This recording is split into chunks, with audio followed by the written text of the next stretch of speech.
said, "Come that I may teach you about secrets no person has ever seen. For there exists a great and boundless realm whose extent no generation of angels has seen, in which there is a great and invisible spirit."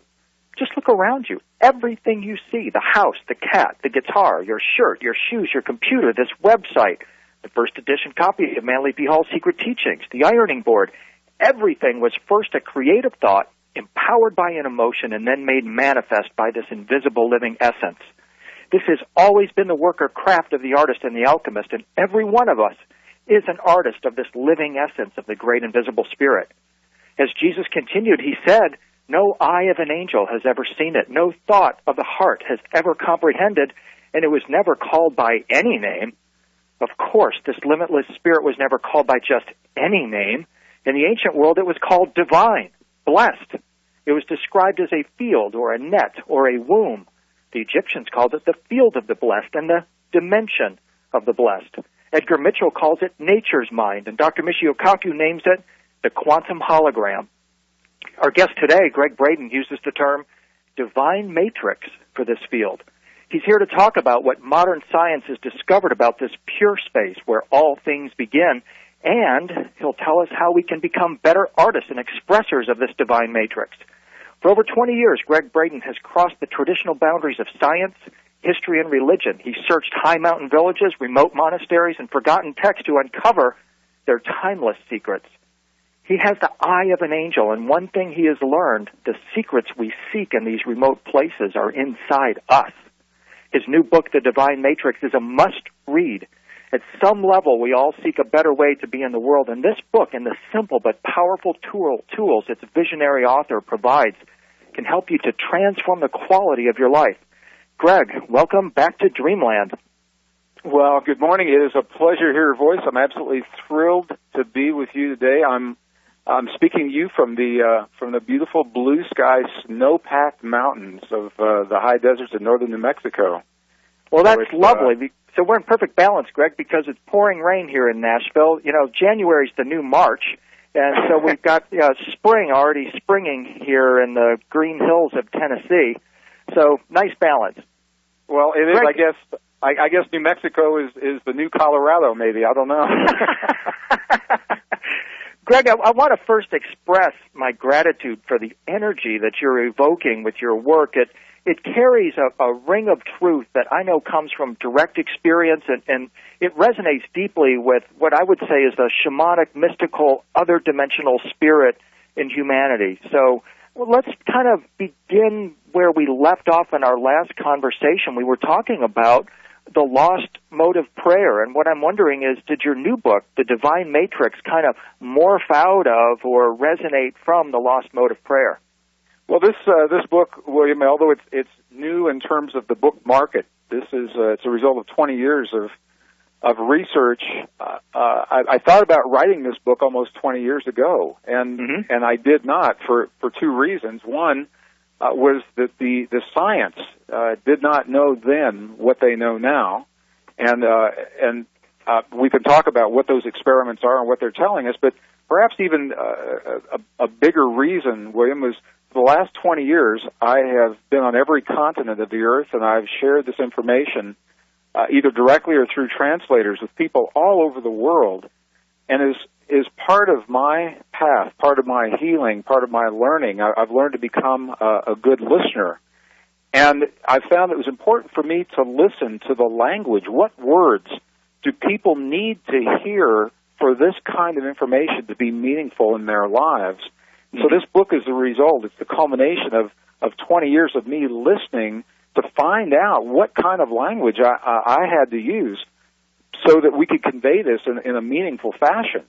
Because we've all heard, I mean, it's no news that we're all connected. And I think for some people, they've heard it so many times that they become desensitized to precisely the impact of what it really means to be unified in a field of intelligent energy. So this book and my languaging had to go beyond simply saying, hey, we're all connected, because we already essentially sense that, but to really helping us to understand how that connection works. That's what's important to our mind. and then what it means in our lives, and then how we go about using it in a meaningful way. So that's the secret of the lost mode of prayer that you asked about. That was a book that was released in January of 2006, was a little tiny subset of describing one perspective of the language that this divine matrix recognizes from each of us as individuals, the language of feeling and belief, and how we use that language to create in our lives. That was a little tiny piece of a broader information, and now that broader information is released as the book, The Divine Matrix. Mm-hmm. Greg, let's talk about this feeling for a moment. Have you seen the satellite commercial with Tiki Barber? In the commercial, just to paint a picture, Tiki's getting a new satellite dish installed in his home, and the installer saying, and now you're going to have satellite, all 100 channels, 24/7, and Tiki's like, no, man, you gotta feel it. And so all of a sudden the cable installer's like, okay, you're going to have cable 24/7, over 100 channels. Is that I just saw that recently. I saw it in a hotel room when I was on the road. That was the only time that I picked up those networks, and I did see that. Is that the kind of feeling that we're talking about, or is it a different kind of feeling?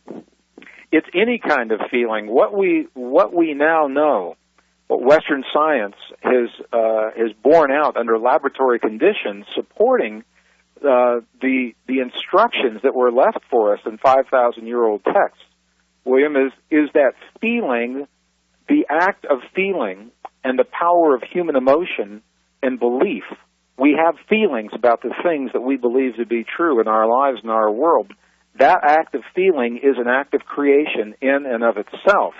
There are qualities of feeling and belief that may be honed into very laser-like, precision-like accuracy in terms of what and how we create in our world, how we heal our bodies and the bodies of our loved ones, how we create peace at our family dinner table in our communities or between nations.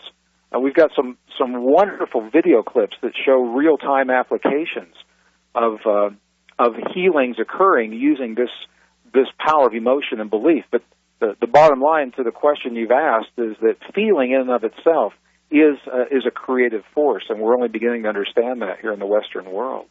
And what it connects with is something that you call the divine matrix. So what is the divine matrix? Well, this is what's so interesting to me. It's just fascinating. Western science, within the last few years, William, is only arriving at an understanding that has been the place where our most cherished spiritual and indigenous traditions begin. Western science is just arriving at the place where they are now comfortable saying they've proven under laboratory conditions, they've documented the existence of a field of energy. It's called a non-conventional field of energy, and that's the reason why it's taken so long for scientists to be able to validate it. But this field of energy that permeates all of creation, that bathes our entire existence. There's no place this field does not exist. As a matter of fact, we are all part, every cell of our bodies, every atom of our cells is part of, rather than separate from, this field. So the scientists now, they've found this, and they say, okay, the field's there. What do we do with it? What does it mean in our lives on the one hand? And on the other hand, this is our most cherished religious and spiritual traditions begin at this place. They say, oh, yeah, sure, everything's connected. That's kind of a given. And now they take us one step further, and they say, here is what that connection means in our lives. Here is how we can use that connection to create better lives and create a better world. So rather than focus on proving that the field exists, as we've done in the West for the last 200 years or so in modern science, these ancient traditions began with that place and chose to focus their time on exploring and developing the techniques and the language that allowed them to use this field in what to us look like miraculous ways. So this is this field of energy that we now know, the divine matrix, it fulfills three ways of working in our world. It is a container that's the stuff that holds everything together in the universe. It's literally the container for the universe, number one. Number two, it's a bridge between our inner and our outer worlds. This matrix that Max Planck identified in 1944, he actually coined the term. He said, underlying everything that we see as matter, there's a conscious and intelligent mind. He said this mind is the matrix of all matter. So underlying everything that we know, this matrix exists. And for people that are always asking the question, how can one person possibly make a difference in the face of the magnitude, of the hugeness of the events that are unfolding in our world today? You know, the wars in 22 nations that we're seeing, and viruses that we don't, our medical people don't know what to do with, and global climate change. You know, they say, I'm just one person. How could I possibly have an effect in the world around me? The divine matrix is the answer to that question, because it provides a bridge between what's happening inside of one person's body, our prayers, our thoughts, our feelings, our emotions, our creative tools in the world around us.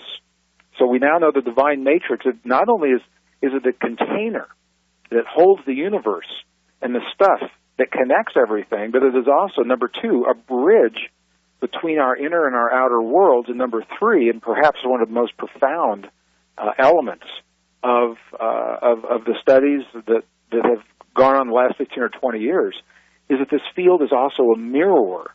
William, it's like the quantum screen in the stuff around us that we project from the essence of who we are. Our thoughts, feelings, emotions, beliefs, and prayers, the true experiences that we hold in our hearts and minds are literally projected onto this divine matrix, and they come back to us. We see them around us every day in the quality of the relationships that we have at the workplace. Are they nice people, or are they really hard people to work with? The quality of the health in our bodies, the strength of our immune system, the abundance in our lives, both the material and the immaterial abundance. As different as all of these things sound to us, they are all linked. The through line is they are all being reflected through the divine matrix as aspects or elements of what it is that we hold true and believe to be true in our lives. What we believe to be true. We're going to talk more about this quantum field and what the ancients believed about it after the break. This is William Henry. This is Dreamland. We'll be right back. This is Whitley Strieber. I'll be talking to Gregg Braden about what we can actually do as a group to affect real change and find this new way of being human that he's talking about. I will be talking with him about this in the subscriber section.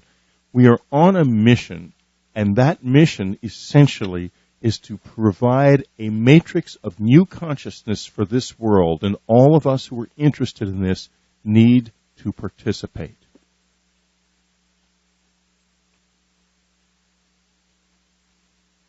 This is William Henry. This is Dreamland. We're continuing with Gregg Braden. Greg, I like taking words apart. I know you call one of the terms used for the divine matrix is the quantum field. And if you take Quan, that simply means good, like Kuan Yin, the Buddhist goddess of compassion. And Tum, or Atum, is the Egyptian word for the hidden primal creator, one of whose titles is Lord of Totality. So quantum or atom or quantum seems to be kind of a composite word that encapsulates this ancient belief about this field, that it was everything, as you're saying. It's a container. It's a bridge for our consciousness. And one of the most profound things that you were discussing before the break is this idea that it mirrors our thoughts and our emotions. Can we continue on that path for a moment, please? Sure. Well, I didn't know that is where the elements of quantum come from, and it's fascinating to me as I listen to that, because you're describing precisely the role that this field is recognized today is playing in our lives, and it's the role that those who have come before us, the ancients, understood this role as well. It's William, I have to laugh. It's like the great secret everybody knows except us. And when I say And when I say us, I mean collectively modern science in the West. You're right. Science, it's hilarious. It is. Well, science is... Oh, go ahead. I'm sorry. It's just right in front of our faces all the time, but we just have been programmed that that it's not real, that these capabilities aren't within us. Well, and it always hasn't been that way. It's only been... Science is only about 400 years old. Science is a language that we have come to rely upon and trust, that helps us to understand the universe and our role in the universe and how things work. And it's a good language. And I was trained as a scientist. I come from the world of science. I support the scientific method. And the best scientists of our time will say today, and they always have, that science is incomplete. While what we do know is good, there are a lot of things we don't know, and that we're still exploring. We're still trying to understand. On the one hand, on the other hand, there are other languages that describe our universe that are not based in science. Spirituality, for example, is one of those languages. And for over 5,000, in some cases 7,000 years, in case of the Hindu Vedas, there has been another language that describes the mechanism of our universe and our role in the universe. They didn't use words like quantum hologram or the divine matrix. And frankly, they weren't even so concerned with proving that this field was there. It was describing the field's existence and how we work and what our capabilities are within that existence. And that is another language. My feeling is that we find ourselves in a place in the world today, it's a very precarious place where we're perched on what many people believe is the verge of a third global war. We know that we're in the greatest era of nuclear proliferation since the end of the Cold War. We know that we're faced with challenges of illness and disease that we've never seen before, and frankly, again, there are some of these that modern science simply doesn't know what to do with.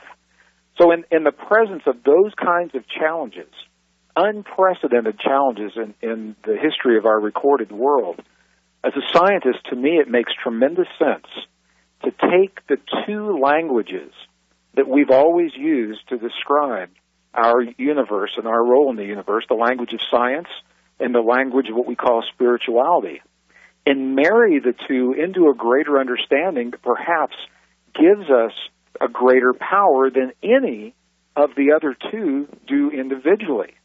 So science is very good at telling us how things work and why they are, but they're falling short in telling us what it means and how to apply it in our lives. In the ancient traditions...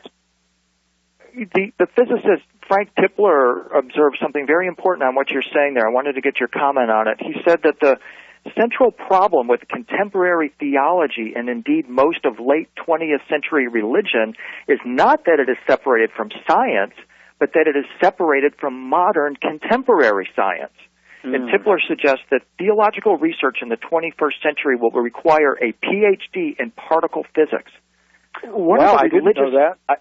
I didn't know that, but I'm not surprised, because science tells us how things work, and the ancient traditions tell us how to apply those understandings in our lives. And I think to survive the time in history now where we find ourselves, I think that the challenges to our survival are pushing us to the point, William, where we must do just that, where we must marry everything we know, no holds barred, marry everything we know into a greater understanding, not just to survive, but to transcend, to become a better people and create a better world in the face of what it is that we find ourselves up against today.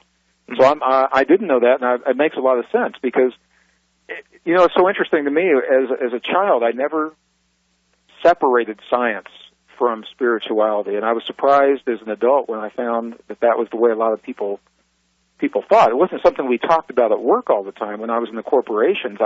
I just thought it was a given. I believe that as we compartmentalize the universe into things like geology and biology and chemistry, make it easy for us to understand our world, that what we're really doing is, as we understand our world, we're understanding a deeper connection and a greater presence. Ultimately, we're understanding how God works in the world.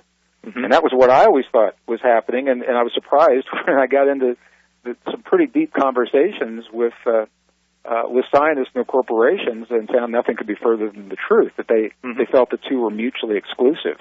You either believe and follow the rules of science, or you let that go, and somehow you follow the make-believe world of unseen things in spiritual traditions. And now what we see happening is those two are being married together, and it's coming about in ways that that probably would have surprised us 25 years ago. But many scientists, maybe you've had some on this program, some of the most brilliant minds of our time, in the 20th and now the 21st century, will freely and openly confess that the deeper they explore into the realm of the universe and the physical sciences, quantum physics, the more spiritual the universe becomes, and they're changed. These scientists are changed in their belief systems by what they see happening on these fundamental levels, the miracles that they see happening on the level of quantum particles. And the great question is, in science, and the question we address in this book, are the miracles that we see in the quantum world, are they just anomalies of these particles, or are they actually showing us the possibility of what we can achieve in our lives as well? If we're made out of those quantum particles, and they can heal themselves and be in two places at once and be always connected and travel in time, if they can do these things, be invisible and visible, then does that mean because we're made of those particles, we can do that? Can we take a visible tumor that threatens our life and turn it into invisible energy? Can we be always connected? Can we travel in space and time, which remote viewing is now telling us is absolutely the case? So the question is, are the examples that we see in the quantum world, is that model showing us our greatest potential? And if that's true, then all of a sudden, those ancient and our most cherished spiritual traditions that left us the instructions on how we work in this world become even more valuable. And I think that's the power of what you do in your work, William, and why I enjoy these programs so much, because we can marry all this information together. Yeah, and so I would say we covered a lot of ground in those first few minutes, and intentionally, so we could tie back into this material and really flesh this out for the rest of the program now. Greg, I want to take a quick break, and when I come back, I want to take another pass at this whole idea of projection, because to me, what you are offering people is that real flip or shift in consciousness. Once they get a hold of this idea of projection and reflection coming from this divine matrix, that, I think, is where some real profound change begins to happen. So we'll come back after the break and discuss that. This is William Henry. This is Dreamland. We'll be right back.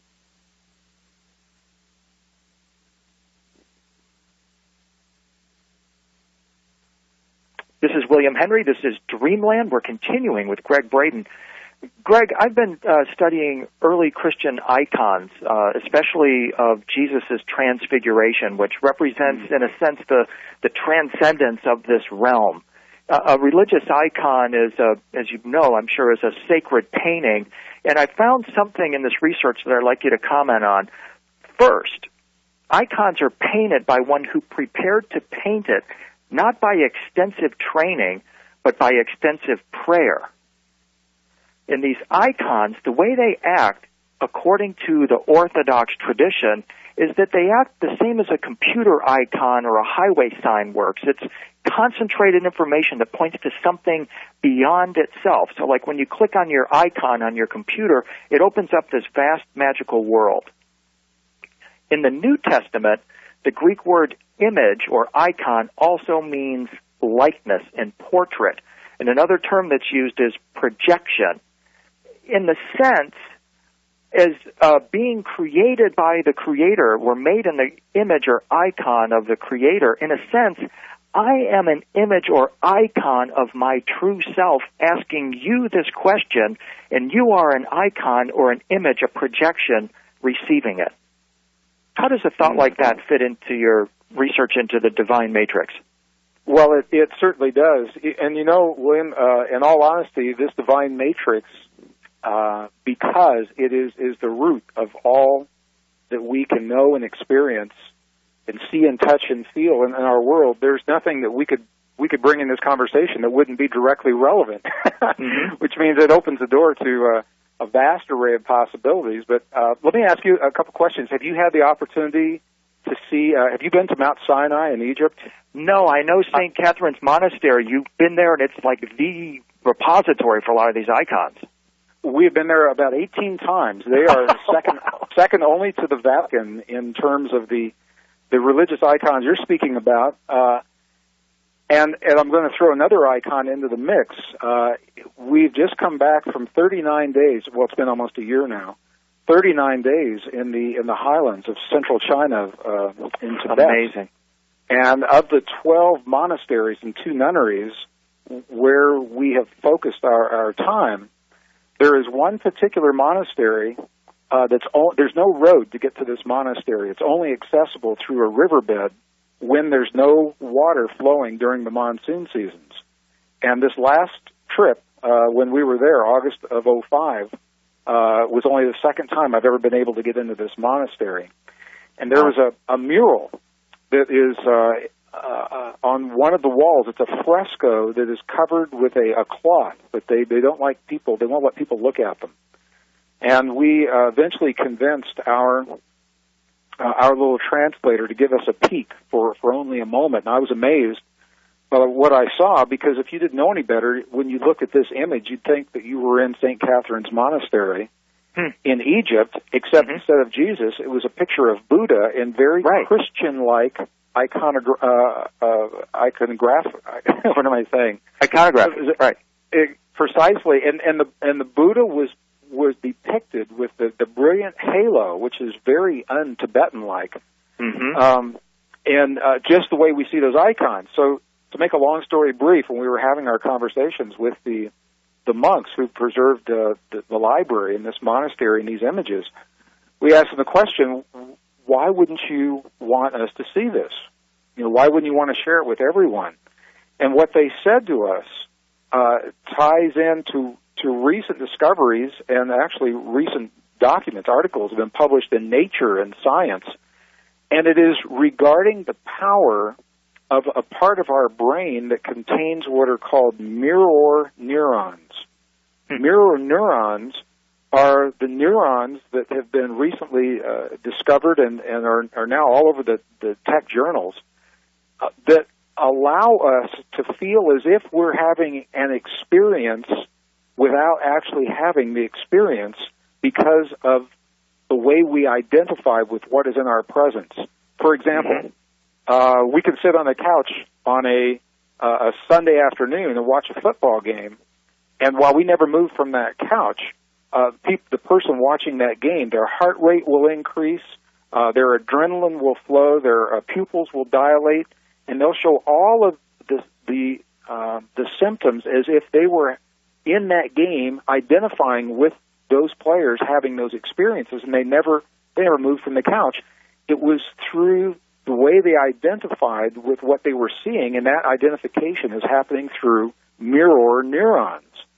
Well, essentially what the monks are saying to us, whether we're in St. Catherine's in Egypt or whether we're in a monastery in Tibet, it's the power of seeing these great teachers, these great masters, sharing the secrets and performing the miracles on these walls, on these temple or monastery walls, that incites in us a mirror neuron experience where we can begin to feel the feelings that actually create those kinds of experiences in our lives. So this goes back to the scientific studies that show that what we feel inside of our bodies is having a direct effect on the stuff our world is made of. The divine matrix is the conduit that's allowing this to happen. And now, in light of your question, William, the images that we're seeing, whether they're Christian icons or Tibetan icons or Aboriginal icons, not everyone, but many were designed intentionally as a teaching aid to incite in the initiate the quality of emotion that elicits the experience, so that that's their reference point. And once they've done that the first time, they may no longer need that icon any longer. They can now remember what the feeling is and create it for themselves. So it becomes a powerful teaching aid, much more than just a nice picture to look at. And here's a bit of history on the icons and what happened to them that really plays into your work and actually presents to us a practical way that we can flip the problems on this planet. First, what happened is the early Christians taught that the icons were doors between this world and the world of spirit. Well, something happened. The Islamic religion appeared. And for Muslims to make a realistic picture of Muhammad or even a person or an animal, an icon of that was forbidden. So then Emperor Leo III had a problem. Here's this rising new religion that's saying, hey, you guys are a bunch of idol worshipers. You're going around making these icons of Buddha and Jesus and everything. The Muslim faith prohibits that. And so with that choice, Leo III ordered icons to be banned. And in effect, what scholars say happened is that by standing against these holy images, these sacred images that were the bridge between the imagination and the divine matrix, they were standing with people who denied the reality of our true capabilities. And so what happened is that this whole idea of using the sacred image as a connection point gets shut down. Well, why did Leo do it? Well, there was a lot of pressure in the world at that time. Islam was on the rise. He was feeling pressured by Iran. There were nomads in the steppes. Does this sound familiar? It sounds like exactly what's happening in our world today, and it suggests to me that the way out of our current situation is to correct Leo III's mistake and teach people about this connection that they have, even through an icon, to this supernatural realm. Wow. Well, I didn't know all of the history you just shared, so I'm kind of taking that in. I'm fascinated by that, William, and I want to thank you for sharing that. The icons and the whole question of icons, that for me, it's important, and it's one little piece of this greater understanding that is borne out in the accredited scientific institutions and laboratories of today, and was described for us in the language 2,000 years ago that makes as much sense today as it did then, telling us that within each of us is a power to have direct access to the stuff our universe is made of. We don't have to go through an intermediary or a third party. It makes tremendous sense to me that if we're made of the same quantum particles that make the rest of the universe, that we would be born with a language intact. It's not something that held by only a few people or relegated to a temple wall or a text, but we all would have the ability to communicate in a meaningful way to the stuff of our universe, this divine matrix. And we do have this ability, and it's nothing that has to be taught or has to be learned per se. It's in the power of something we all already do. It's the power of human emotion and human feeling. And interestingly enough, these are the very abilities that were edited right out of our most cherished traditions 1,700 years ago in the 4th century with the biblical edits, the texts that have been recovered in the Nag Hammadi library in Egypt and in the Dead Sea Scrolls. They're the texts that actually contain the instructions, not in quantum scientific terms, in readable parables, that describe to us when we can create a feeling in our hearts, not a thought in our minds, but we can create a feeling in our hearts as if the healing has already occurred, or as if the abundance is already there, or the peace is already present, that is the language that this field, the divine matrix, recognizes so that it can fulfill its role as the mirrorer and show that back to us in our material world. A growing number of scientists, mainstream scientists, are now suggesting that our universe works like a great consciousness computer. Mm-hmm. And as a senior computer systems analyst, I love that analogy. Because as every computer has a language, that it uses to get things done, if consciousness is a universal computer, then it must have a language as well. And we now know that language is the language of belief and the feelings that we have about the things that we believe. So there's a whole conversation that we can have, and I describe this in the book, but it's this power within us that has been denied in the Western culture, and particularly to males in the Western culture. Recently, however, you go to other cultures that never had their texts edited the way that we did, and have preserved this wisdom in their everyday lives. And I believe that's the reason that their traditions so often look foreign to our frame of reference. We call it superstition or hocus pocus because they're using a link that we lost, we knew about, and we actually acknowledged and used up until the 4th century A.D., or Common Era, and it's been for the last 1,700 years now. We've been recovering from the implications of having the words that we rely upon to tell us who we are removed from those most cherished traditions. Gregg, we're going to catch a quick break, and when we come back, I want to talk with you about how our body models the technology that we're creating in our world today. This is William Henry. This is Dreamland. We'll be right back.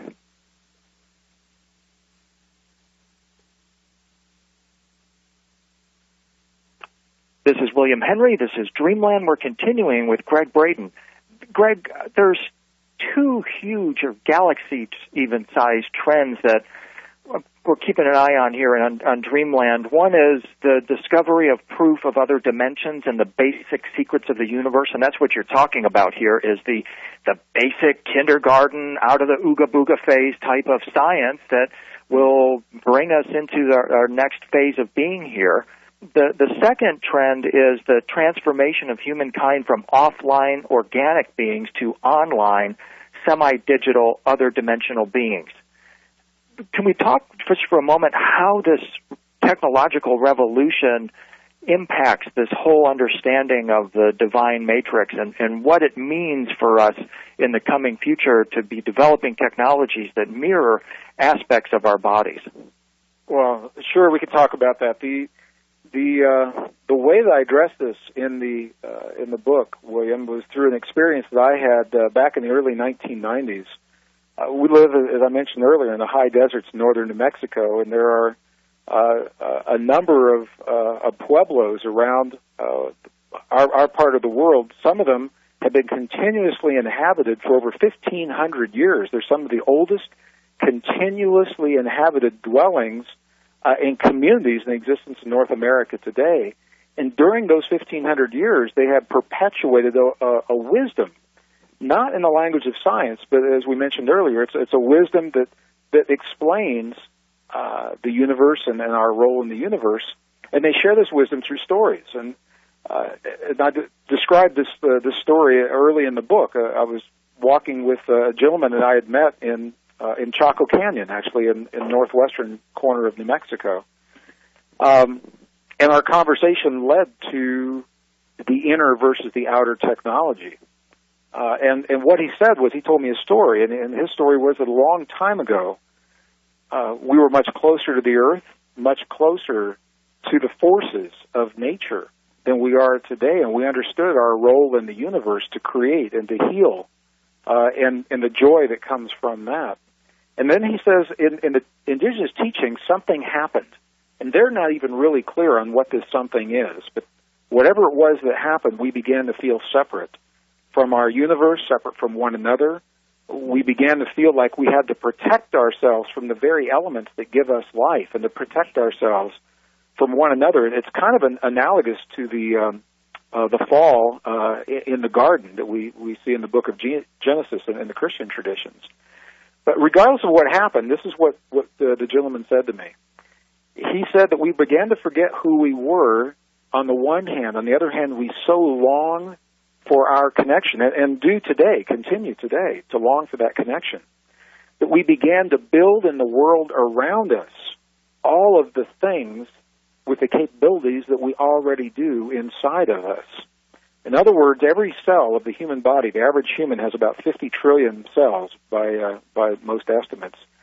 Each of those cells has about 1.17 volts of electrical potential. Each cell transmits energy. It receives energy. It's a capacitor. It's a resistor. All of the functions that we build into the electronics outside of our bodies. And what he said is the complexity of the world around us will continue to get more and more chaotic until we remember that we are that technology, that we are already the things that we're building, and then we no longer need this complex external world. We don't need an internet to connect us because we are already connected. We don't need machines to heal us because we know that we can create that healing through our beliefs.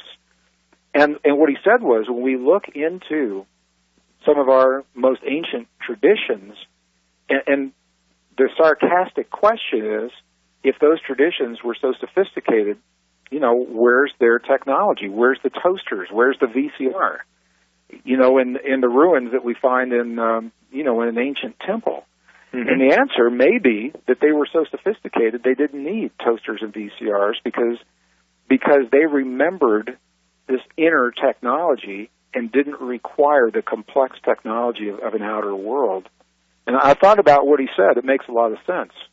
And it's not saying we go back to a primitive Stone Age. And I believe that as we embrace, not if, because it's already happening, as we embrace the power of our inner technology, we will find less and less need to build the things like the pharmaceutical industry has led us to believe, that we need all of these things on the outside to heal us, when the truth is we already have, every one of us has stem cells. They're waiting for an instruction that tells our body where to send those stem cells and what to do. That instruction is in the form of a code that we call belief. If our universe works as a grand consciousness computer, feeling and belief are the codes, then we're learning to program how this essence of the divine matrix can work and serve us in our lives. And there are so many just truly elegant references to such a mirror and that experience. A favorite that I pulled out is from 2 Corinthians. It says, "But we all, with open face, beholding as in a glass the glory of the Lord, are changed into the same image from glory to glory, even as by the Spirit of the Lord." All we have to do is take out the word Lord and put in the glory of the divine matrix. And what we see here is a person who's come face to face with their own divinity. Isn't that at the root of what we're describing here? Oh, precisely. And I think that's why this is such an empowering body of information. It's very personal. Divine Matrix is a very personal book. It's written in 3 parts. The first part tells us the science. Some of it's so new it hasn't even made it into the textbooks yet, although it's documented in the journals, peer-reviewed journals, and the open literature. The second part then tells us what the implications are of this field in our lives, and the third begins to actually share the instructions and tell us if this field's there and if we are connected the way we think we are, how do we use it in our everyday lives? So it becomes a very practical manual, and I believe that's precisely the message that you're referring to in Corinthians and in the pre-biblical edits of the fourth century, that the texts were saying to us that we were part of this field. They used a very different language. They were saying that we were part of this field, and that this field would mirror back or reflect back into our lives what it is that we give it to work with. So if it kind of goes back to the beautiful statements made by some of the great masters that we must become the things that we'd like to experience in our lives. If we want nurturing and compassion in our lives, we've got to be those things so the field can give it back to us. And it makes a lot of sense. And then we have to ask ourselves, William, where did we learn? If feeling is the language that speaks to the field, where did we learn? Who taught us to feel the things that we don't want rather than the things that we'd like to experience? Who taught us at the end of the month, if there's no money in the checkbook to pay the rent, who taught us to feel the sadness and the lack and the fear of not having rather than the joy and the possibility and the satisfaction of what it would be like if it were there. And then there's a whole story that unfolds about how we've come to see ourselves in the world today as we do. Mm-hmm. Historically, men were the craftsmen. They'd always try to transform something or build something. Women spun silk, linen, cotton, wool. Is there an approach that a man or a woman can take individually? I mean, is there a difference between the way a man or a woman approaches this divine matrix and uses it, or it's a universal truth that no matter if you're male or female, you approach it the same way? That's a good question, William, and I think you're probably the very first person that's ever asked that on an interview. And it's a good question, and the answer is yes to both statements. It is universal. It is a universal experience that we all have. We all are capable of feelings and emotions and beliefs. Culturally, however, it appears that we are conditioned to experience our power differently in terms of men and women. And I think we all certainly recognize that in our lives. We say that, men think differently than women, and men feel differently than women. Just because it's different, the principle is the same. The bottom line to all of these things is we are invited, and the instructions tell us in very clear language, whether we're talking about the biblical instructions or what scientists have found in the laboratory, is that this field will mirror back what it is that we're feeling. So it invites us to find a way in our lives to feel as if our heart's desire has already come to pass, as if, not to think the thoughts. This is the powerful distinction. Males in our culture are conditioned to do a lot of thinking and to be the logical ones, and while that's important, the power of emotion is based on our hearts, and our heart field, the very powerful magnetic field in our hearts, is what carries our beliefs and our prayers beyond our bodies through the conduit of the divine matrix that Max Planck talked about. So it's about us understanding that to create intentionally in this field, the way we do that is to feel the feelings as if the healing has already occurred, as if our abundance is already there, as if the peace has already occurred in our family dinner table or between the Israelis and the Palestinians. If we really want to contribute to peace, give the field something to work with. We all know what happens when we feel the opposite of that, because every day we wake up and the news media bombards us with all of the reasons to be afraid and even tells us how afraid to be. We've got a little chart that shows us if it's a green or a yellow or an orange or a red threat level day, how afraid to be in our lives. And as we feel that fear in our beliefs and in our feelings and emotions every day, collectively we're seeing it come back to us in ways that seem to be getting more and more pronounced every day. So we know what happens when we collectively feel what we don't want. The question is, what would happen if we collectively felt the things that we'd like to have happen in our lives? And that is a question that's yet to be answered, and I think it's a question that deserves exploration. Well, Gregg, we've unfortunately come to the end of our time together today. I want to thank you so much for all your sharing today. It's been incredible having you back on Dreamland, and I'll look forward to talking with you again in the very near future. Well, William, that was an incredibly fast hour. I'm absolutely amazed. I want to thank you. Thank you for your wisdom and your insights. I learned from you today, William, and I appreciate that very much. I took notes as I was listening to you. So I want to thank you for being on our show today. Thank you for your great interview. All right, and for being such a gracious host. God bless. We'll be together again soon. Thank you. This is William Henry. This is Dreamland. Next up, Linda Moulton Howe.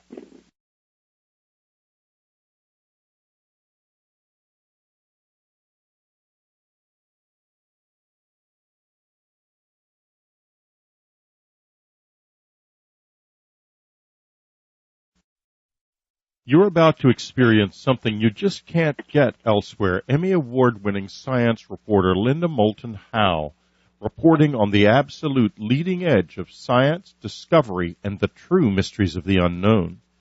Don't miss her website, earthfiles.com, the one science website that tells you the secrets the others dare not and gives you the facts they will not. earthfiles.com. This week, she's talking to a lawyer, but it's not the kind of a conversation you would expect. Here she is from Albuquerque, Linda Moulton Howe. That's right, Whitley. Recently, in my Earth Files mail, I received a 4-page typed and well-written letter from a successful attorney living and working on the West Coast. For more than 3 decades, this man, whom I will call John Smith to honor his request for anonymity, has kept secret his interactions with a non-human intelligence. First, he trusted them, but now worries that the agenda of the particular type he has encountered is to manipulate and suppress humans. Attorney Smith's abduction experiences have included being taken right through a wall, examinations by non-humans of his head and genitals, and visions of an apocalyptic Earth future, something so many people in the abduction syndrome have also encountered. Guiding Attorney Smith through his experiences was a telepathic voice that entered his life with winning raffle tickets and other inside information that convinced John Smith that he was being given special protection by extraterrestrial or other dimensional intelligences. He's not sure. Attorney Smith is now 57 years old and says his first memories of high strangeness go back to odd, repeating dreams he began having around age 25. They sort of centered around an awareness of entities around me, and I would become literally paralyzed in my bed and feel this extraordinary pressure that had a sound associated with it that was really quite disturbing. Could you please be detailed about where you felt the pressure physically and perhaps try to mimic the sound? The sound would be a very powerful thrumming, as if we had very powerful sound amplifiers, not like a 60-cycle hum, but we're getting close in saying that. Do you mean that it was something going like, Yeah, something like that, but increasing in intensity. And I was aware that these entities were having communication between themselves, saying things like, well, we're not in yet, wonder if we can get in. That, for some reason, registered my awareness. And where did you feel the pressure? In my head. Was it around your entire head, or was it a band, or where? I would say it was the back of my head towards the bottom of the skull, at the base of the skull. What would be the earliest age, and what do you remember consciously happening? At that time, I think I'm in my late 20s. Out of that time period, really, that's all I recall. And I recall that my wife at that time would be awakened by my noises afterwards and be quite startled. And apparently she was out, too, until I came out of whatever. And would your noises be screams or other sounds? Yeah, she described my sounds as being terrified, muffled screams. And did you have any recall consciously or the residue in dreams after about anything specifically happening between you and non-human looking entities? Not during that first episode. I certainly have more precise recall from later episodes. Well, then let's jump to what you remember as the most vivid in which you had conscious memory, and what age would that have been? Well, now we're probably fast-forwarding maybe another 10 years, and that took place after I moved from one house in the area that I lived to another. It was just a very lively house. But little did I know that it, for some reason, seemed to be far more open.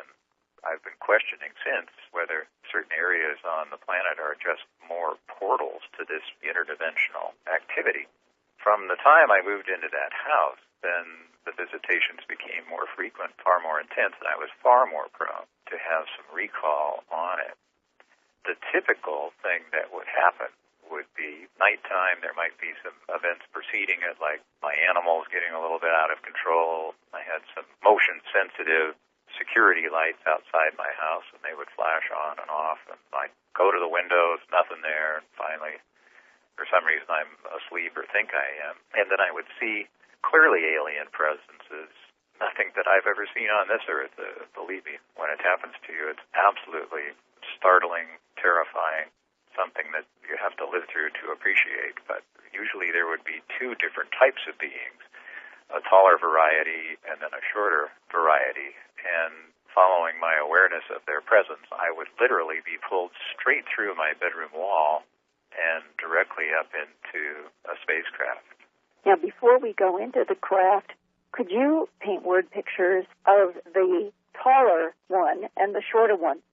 The taller ones were thinner. They tended to be lighter in color. The shorter ones were darker in color and quite a bit shorter, maybe 3 feet tall, something on that order. The taller ones tended to be much lighter in color, almost a shiny appearance.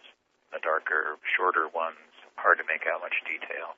Some people have had the impression of metallic coating in some entities.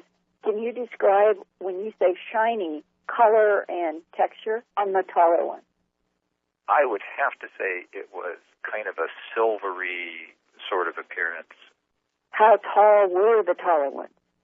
They were 5 to 6 feet tall. And do you remember any kind of clothing at all? The shorter ones seemed to have some kind of clothing, but I would be speculating on its nature other than it seemed foreign to me.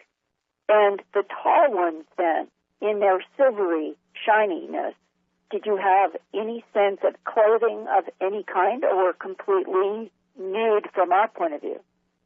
I would tend to think it's the latter case, Linda. It seemed to me that it was either a one-piece kind of arrangement or maybe their natural state. How thin in comparison to a human body? Much thinner, quite thin. Okay, let's go back in the room preceding going through the wall, and can you describe this in detail and continue on into wherever you end up? What struck me is the suddenness of the event of being pulled directly through the wall. It was as if the wall just did not exist. My bed was located directly below an exterior window, and I would be pulled not through the window, but directly through the wall and immediately up into the spacecraft. And I cannot tell you how far the spacecraft was above my home. And frankly, Linda, I can't even tell you if it was in the same dimension, whether it was in some degree almost as if being pulled into another dimension. Can you elaborate on that? This is the second time you've said that these might be other dimensional rather than extraterrestrial biological entities from inside this galaxy or someplace. You know, that's just been my sense. I couldn't defend it scientifically. I just have a settled impression that they may simply do one of two things. Either they are literally from another dimension, or their mode of travel incorporates interdimensional aspects, much as science postulates that we could go in a black hole and come out the other end somewhere. And that may account for the fact that essentially someone winks in and out of existence at one point into another. So whether they are entirely in another dimension, I can't tell you, but I certainly can say it's been my direct experience that they are very, very capable of moving through space-time in ways that we don't understand and I would associate with having mastery of the ability to go from one form into another. But my impression at that moment was that the journey from my bedroom to the spacecraft was rather quick, and there was not a lot of sensation of floating for a long period of time on my way up. It was boom, gone. And the next thing I knew, I was on a very, very cold metallic table within an alien craft. I doubt very much whether it was of terrestrial origin at all. I was then subjected to a number of procedures. Now, why do you say that it was definitely not terrestrial and very alien, this craft? Because the aliens were there.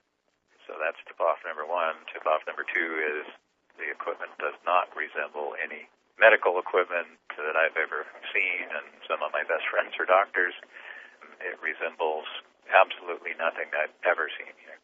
Can you give some word pictures of what you remember the most? Yeah, I remember being absolutely terrified, and I remember being probed with long, thin probes, and they seemed to be interested in different areas of the body. First, they seemed to continually want to focus on the neck area and also on the genitals. And occasionally, when I would come back, I would actually have physical markings in those areas, which took pictures of. And what were the marks that were left on you in your head and on your genitals? They would be like red pinhole-type markings. Other than that, there was no physical injury or trauma, although I do believe in the genital area, I think I actually had an injury that has caused me some difficulty over the years. Were the pinpoint red marks in any kind of pattern? Yeah. The pattern that I recall most commonly was 2 points separated by about, I would guess, a half an inch to 3/4 of an inch. What was around you that you remember doing these examinations? Yeah, that's another startling and terrifying aspect of this, is that there seem to be others there in the spacecraft, and maybe the most appalling memory is of seeing row upon row of people hanging, much like on meat hooks, appearing not to be conscious.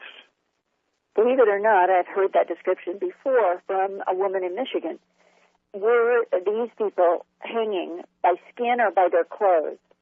I thought it was by skin. I don't know why I'm saying that. I obviously didn't go over and investigate. It didn't look like a comfortable position. Did those that were hanging by something that was holding them up on some kind of hook or instrument, did they all look human, or was there a mixture of human and non-human? Of what I saw, because they were not reactive, they were either in a coma or non-responsive for some reason or another. I don't know that they were actually what we would call human. To me, human means an embodied soul, a conscious soul. These seem to be, this is just a subtle perception I can't shake, that they were just holding vessels. But even though they appeared to be human, there was something really off there. And others have suggested that we are dealing with one or more intelligences that have a cloning technology that creates containers that look human, but are used to be occupied by the intelligences that make them. That could certainly fit in here. That is consistent with what I saw. Do you remember any kind of telepathic communication by any of them to you? Not at that time. Later, what happened? Well, later I started to get the telepathic connection. I suppose in hindsight that came out of, I think they left implants of some type in my head area. And that seemed to facilitate a telepathic connection. And what do you remember about content? I thought I was, in hindsight, absolutely seduced by these entities. And not in a sexual sense. This was in the sense of utterly and completely being subjected to a program that stripped me of my free will and essentially turned me into a robotic-controlled entity that would have done their bidding. And I need to back up here and give you a little bit more. I'm getting ahead of myself. Mm-hmm. But they started off by just having this voice appear in my head. You know, I'm a competent professional. I'm not used to hearing voices in my head. This was something new to me. But I remember distinctly the first time they would begin to feed me information. I was a member of our local Rotary Club in the city I lived in at that time, and the voice said, well, go buy a raffle ticket. Tonight you're going to win. Just buy one ticket. Only need to buy one, and you'll win. And sure enough, I did. And that got my attention. And I was going, boy, how can this voice do this type of thing? And it would just be a progression of those types of insertions into my reality, where they began to, almost as if reading into my thoughts as to my philosophy and my own motivations in life, which at that time, and still are, around a passionate desire to do good for our humanity and for the environment of our planet. And I have taken a lot of my professional life in that direction. So the thoughts that they would put in my head were those around, well, we can really help the planet by doing X, Y, and Z. We need to do this or that other thing. And when that would be completed, good things seemed to happen thereafter. So I became more and more convinced that what I was dealing with, in spite of my recall of the rather unpleasant abduction experiences, I thought maybe I was dealing with different ones or whatever, but I began to trust this voice implicitly. And in that trust, what did you think that you were trusting? I honestly can't say that I knew.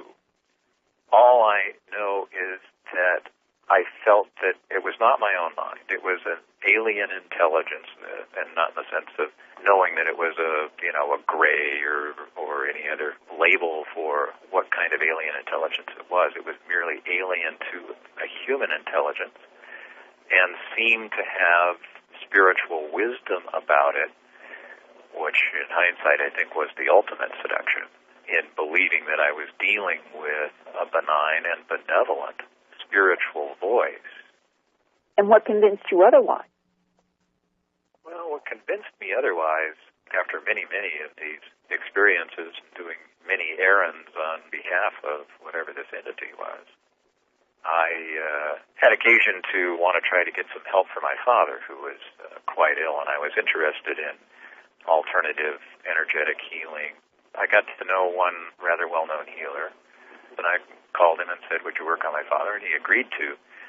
And after doing a remote telephonic session during which he absolutely convinced me of his prowess by proceeding to describe exactly where I was living, all the surroundings of my house, extraordinarily accurately, then tuned into my father and just told me straight out he was closed and that there was nothing that could be done for him. He just wasn't open to it, and he then suggested that we use the balance of the time I had paid for to work on myself. And within the first minute or two, he said, well, what do you think about ETs? And came out and said, you have implants, and you need to have them removed. Thought about that for a second because I had I have to tell you in all candor, kind of an ego attachment to being able to channel this voice, and from time to time I had dazzled my friends and acquaintances with being able to connect them with actual sightings of spacecraft. So I was a little reluctant to let go of that connection. Nonetheless, it felt like the right thing to do, something I knew I had to do, and so I agreed to have the implants removed. So this gentleman, quite adeptly, through a process that lasted 10 or 15 minutes, pulled out the interdimensional energetic connections, however you want to visualize those, and they were gone. It changed my world, absolutely put me on the floor. I don't think I'm exaggerating when I say my world looked completely different to me. What was the biggest change to you? Well, I suppose in a word, freedom. And I guess this gets to the heart of what really gets me now about that experience, is they hijacked my free will. And I don't take kindly to that. I believe in our country's founding principles. I think they were brilliant at the time, and they're brilliant now. You've got individual liberty, and to take that away from anyone is not a good thing to do. We value, as a nation, I think, freedom and individual liberty, and here these entities had taken away mine and hijacked my free will through this process that I'm calling a seduction. That's not nice. So it got back to regaining that sense of myself as an individual. And the quid pro quo on that seduction was giving you information through your mind that could win raffle tickets, could predict the future, and all of that. Yeah, it came with a number of psychic gifts, and in hindsight, I mean, they really designed it to feed the ego, which I suppose is the ultimate seductress. Yeah, they really got me. And the loss of freedom is that if you are seduced by what you consider to be higher knowledge, insider knowledge that only you have, then you begin giving over to that voice and you stop thinking for yourself, correct?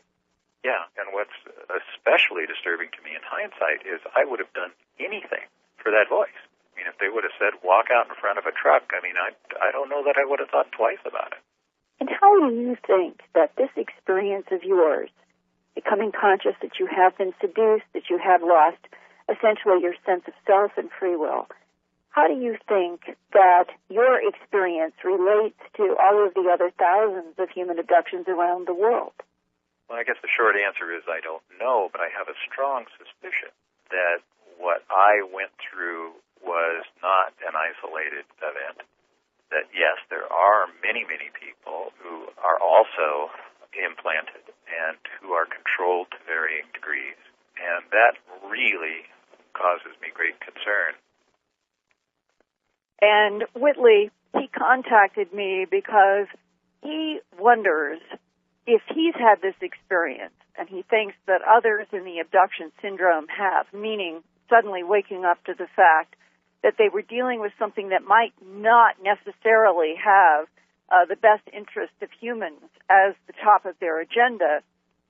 What if the leaders or people of power on this planet might be under such similar control? And we talked about something that I have also gone over with Jim Sparks and others in the abduction syndrome that I've interviewed, and that is the question, when these 3D images are shown in craft to people in the human abduction syndrome about apocalyptic events, one of which this attorney was shown that there would come a time if the Earth did not change its ways in which the atmosphere would become unlivable, and he didn't even associate it with a nuclear exchange. He associated it with some kind of dominoes falling environmental change. And he said that the impression that he had was that he had to passionately go out into the planet, into the world, and try to use his life and his work to have an impact on the environment and what was happening. That's exactly what happened to Jim Sparks and many other people. Yeah, it happened to me. And now I ask him today, do you think that that could be a false projection to use fear? And he said that's another thing that worries me, that we may be dealing with fear as a deception, a manipulation, and control of humans. Well, Linda, it's certainly been of enormous concern to me because I've lived with this for for a large part of my life, and I noticed early on among the beings I call the Greys, but I mean I'm talking always about two species who come in three different sizes. So goodness only knows it's just a sort of a term of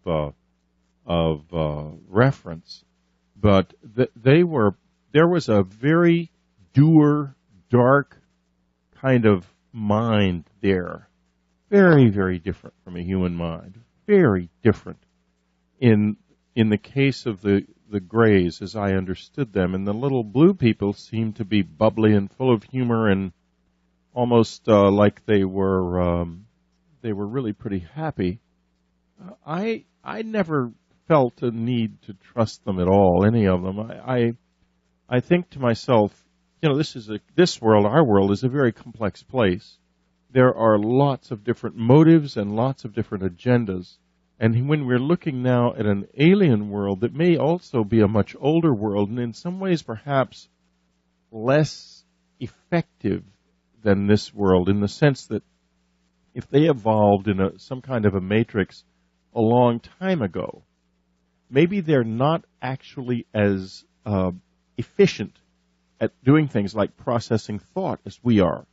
And maybe, therefore, we present a threat to them, and they are trying to suppress us in some way. However, that said, there is one thing that's true. The planet will experience catastrophe in the future, simply because it has in the past. I mean, there's supernovas that blast through every few million years. Comets, huge comets hit the planet. Meteors hit the planet. Impacts and cosmic explosions have really defined life on Earth. Because every time one strips the planet of most of its life, new, better, more efficient life forms appear afterwards. That's how evolution progresses. So It ain't pretty, but it's what we have and what we are. So they're not wrong about that. That will happen again. Of course it will. And another question that haunts the attorney, he says, why me? Why any particular human would be suddenly focused upon by this intelligence that is so distinctly not human? And I throw that question to you. Do you, after all these years in your own experience, have any sense about why any particular individual, because we often do not hear from very successful attorneys about any of this. For example, I'm just saying that we think often that it's people in rural areas or living in rural areas, he's not. People with less to lose, social in terms of society, will say more about this. I was quite unusual in that respect, in that I had a lot to lose, but I also felt morally obligated to say something about what had happened to me because I thought it was important. And I've suffered the consequences. I'm an outsider in the literary community. I am scorned. You'd never see a review of a Whitley Strieber book in the New York Times unless it was bad, even if the book was good, because I have to be punished for what they believe to have been a literary hoax. And so, I mean, there are stakes, and so the sample that selects itself is necessarily of people who don't have much at stake. This guy is unusual, and his quite complex reaction to what happened to him certainly reflects my own. I mean, I agree with him completely. There's no reason to place trust and to address this whole thing with a lot of emotionality. I think we should be, as I say all the time, we should be very careful and cut the cards wherever we can and whenever we can. Right, and that we are dealing with something that is definitely using us and using the planet, and whether that is going to ultimately be for our benefit or not, that is where the story keeps pushing. Well, certainly one thing is true, Linda, we're running out of time, but they are here for their benefit. That we can be certain of. Whatever other reasons they may or may not be here, their benefit is number one in their minds. And what that might mean, given how peculiar they are, goodness only knows. Linda Moulton Howe, thank you very much. And is the divine matrix. Well, this is what's so interesting to me. It's just fascinating. Western science, within the last few years, William, is only arriving at an understanding that has been the place where our most cherished spiritual and indigenous traditions begin. Western science is just arriving at the place where they are now comfortable saying they've proven under laboratory conditions, they've documented the existence of a field of energy. It's called a non-conventional field of energy, and that's the reason why it's taken so long for scientists to be able to validate it. But this field of energy that permeates all of creation, that bathes our entire existence. There's no place this field does not exist. As a matter of fact, we are all part, every cell of our bodies, every atom of our cells is part of, rather than separate from, this field. So scientists now, they've found this, and they say, okay, the field's there. What do we do with it? What does it mean in our lives on the one hand? And on the other hand, this is our most cherished religious and spiritual traditions begin at this place. They say, oh, yeah, sure, everything's connected. That's kind of a given. And now they take us one step further, and they say, here is what that connection means in our lives. Here is how we can use that connection to create better lives and create a better world. So rather than focus on proving that the field exists, as we've done in the West for the last 200 years or so in modern science, these ancient traditions began with that place and chose to focus their time on exploring and developing the techniques and the language that allowed them to use this field in what to us look like miraculous ways. So this is this field of energy that we now know, the divine matrix, it fulfills three ways of working in our world. It is a container. That's the stuff that holds everything together in the universe. It's literally the container for the universe, number one. Number two, it's a bridge between our inner and our outer worlds.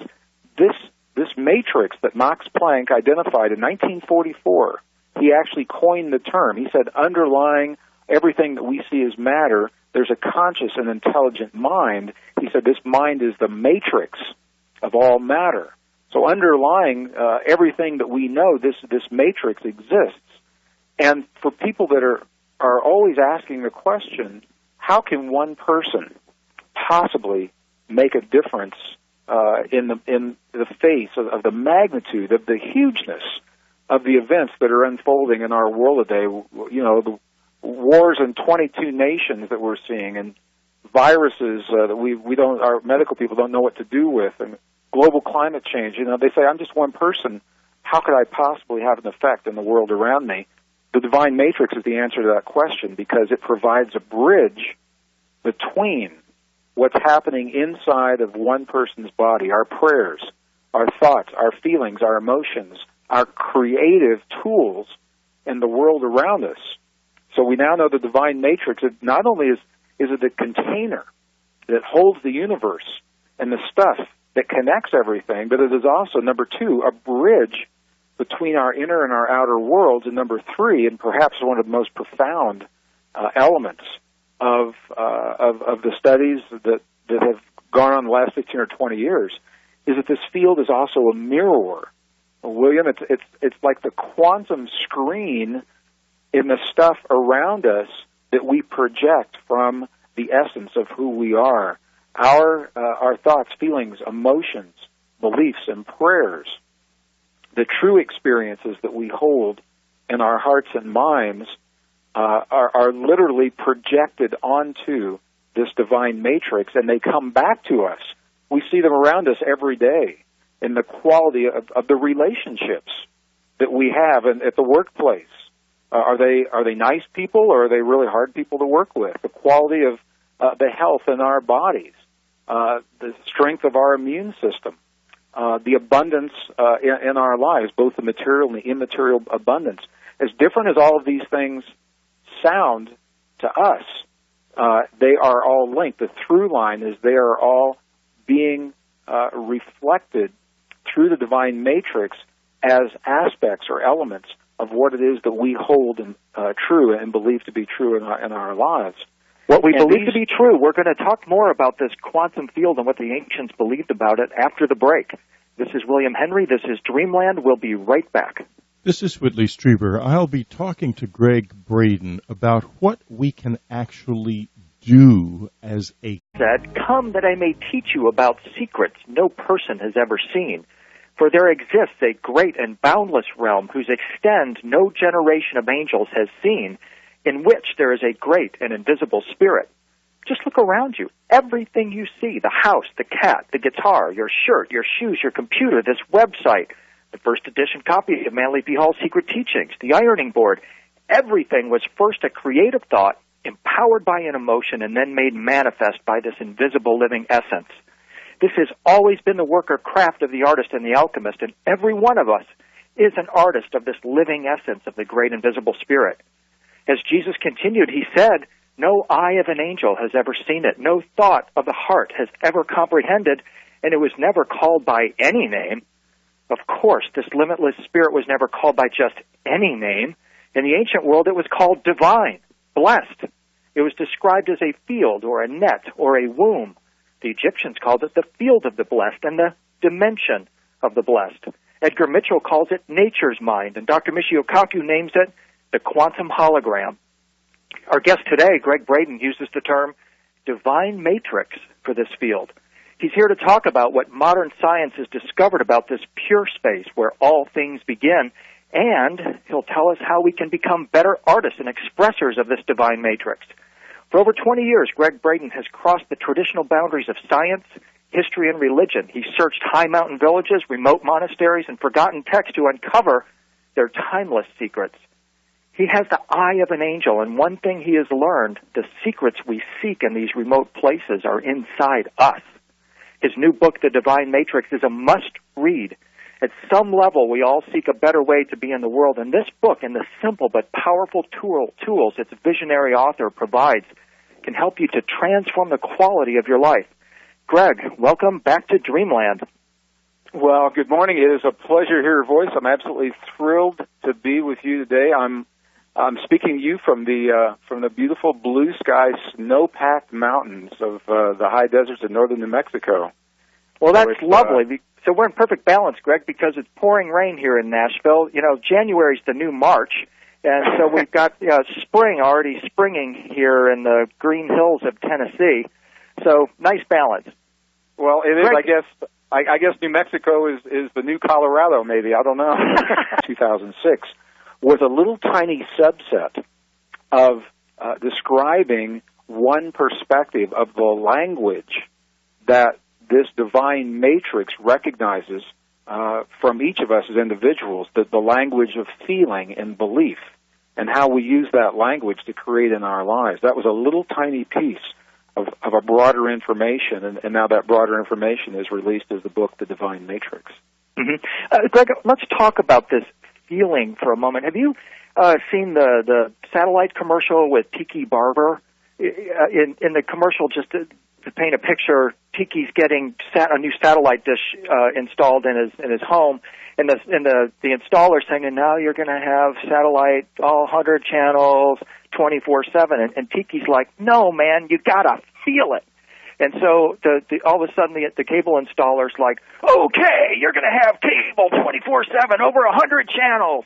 Is that I just saw that recently. I saw it in a hotel room when I was on the road. That was the only time that I picked up those networks, and I did see that.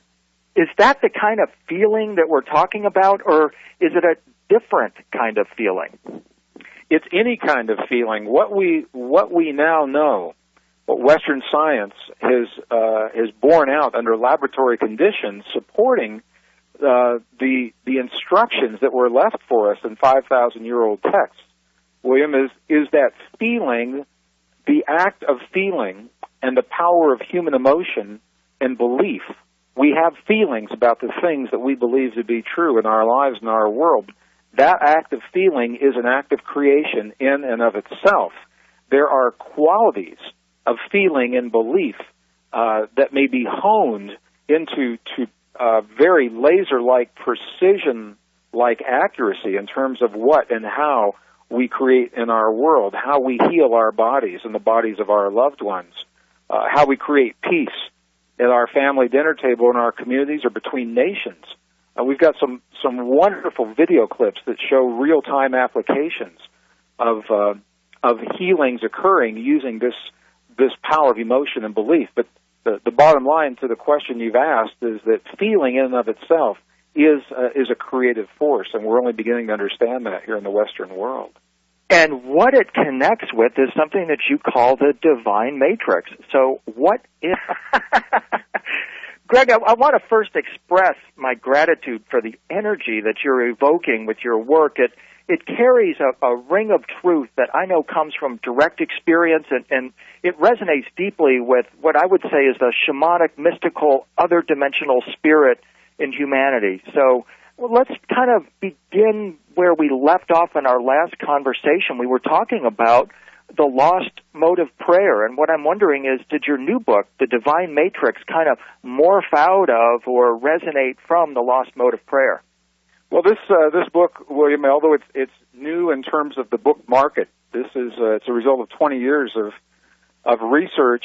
I thought about writing this book almost 20 years ago, and I did not for two reasons. One was that the science did not know then what they know now, and we can talk about what those experiments are and what they're telling us. But perhaps even a bigger reason, William, was for the last 20 years I have been on every continent of the earth, and I've shared this information either directly or through translators with people all over the world, and is part of my path, part of my healing, part of my learning. I've learned to become a good listener, and I found it was important for me to listen to the language. What words do people need to hear for this kind of information to be meaningful in their lives?